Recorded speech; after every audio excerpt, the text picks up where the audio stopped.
30 days of weight gain challenge டே 14 தரமா start பண்ணிட்டோம். இன்னைக்கு பாத்தீங்கன்னா நம்ம செகண்ட் டைம் வெயிட் செக் பண்ண போறோம். அப்படியே மார்னிங் ஃப்ரெஷ் அப்லாம் ஆயிட்டு ஒரு கிளாஸ் தண்ணி குடிச்சோம். இன்னைக்கு பாத்தீங்கன்னா நான் எந்திரிச்சது லேட், சோ கராத்தே கிளாஸ்க்கு தான் கிளம்பிட்டு இருக்கேன். இன்னைக்கு கிளாஸுக்கே பாத்தீங்கன்னா லேட்டா தான் ரீச் ஆனேன். லேட்டா போனதுனால எல்லா எக்ஸசைஸ் அவங்க முடிச்சிட்டாங்க. நான் இந்த வண்ணத்து பூச்சி எக்ஸசைஸ் போட்டுட்டு அப்புறம் எப்பவும் போல நம்ம ஆப்ஸ் ஒர்க் அவுட்லாம் போட்டுட்டு இருந்தோம் கிளாஸ்ல. இந்த சாட்டர்டே சண்டே கராத்தே கிளாஸ் வரதுனால நம்ம ஜிம்முக்கு போறது இல்ல, சோ பாடி அப்படியே ரெஸ்ட் விட்டுறோம். சோ அப்படியே நான் இங்க இருந்து வீட்டுக்கு கிளம்பி போனேன். வீட்டுக்கு போன ஃபர்ஸ்ட் வெயிட் தான் செக் பண்ண, ரொம்ப ஷாக் ஆயிட்டேன். நாம் யாருக்கு என்ன தீங்கு செய்தோம், நமக்கு மட்டும் ஏன் இப்படி எல்லாம் நடக்கிறது? வெயிட் கொஞ்சம் கம்மியாயிருச்சு, கொஞ்சம் ஃபீலிங்கா தான் இருந்துச்சு. பட் பாத்துக்கலாம்னு சொல்லிட்டு மார்னிங் பிரேக்ஃபாஸ்ட்டுக்கு ஒரு டம்ளர் பாலும் கொஞ்சமா பிரெட் ஆம்லெட்டும் தான் சாப்பிட்டோம். ஸோ நல்ல தண்ணி வருதுன்னு சொன்னாங்க. ட்ரம்ல எங்க அம்மா புடிச்சு வைடான்னு சொல்லிட்டு அவங்க எங்க வெளியே போயிட்டாங்க. ஸோ புடிச்சிட்டு இருந்தா அப்படியே நம்ம லஞ்சுக்கு பாத்தீங்கன்னா கொஞ்சமா சாப்பாடு, பாயில் டேக்கெல்லாம் அப்படியே மசாலா போட்டு ஃப்ரை பண்ணி கொஞ்சமா கேரட் பொரியல் சாப்பிட்டேன். லஞ்ச் முடிச்சுட்டு அப்படியே போய் ஒரு குளியல் போட்டோம். இன்னைக்கு நானும் என் தம்பி ஏதாச்சும் ஒரு சேலஞ்ச் பண்ணான்னு சொல்லிட்டு பண்ணோம். எப்படி இருந்துச்சு நீங்களே பாருங்க.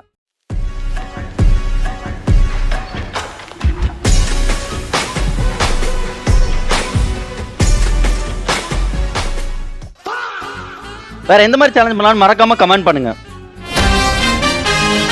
இந்த சன்செட் ஆகிறத ஒரு வீடியோ எடுக்கலாம்னு சொல்லிட்டு நானும் என் தம்பி எப்படி எடுத்திருந்தோம் நீங்களே பாருங்களேன்.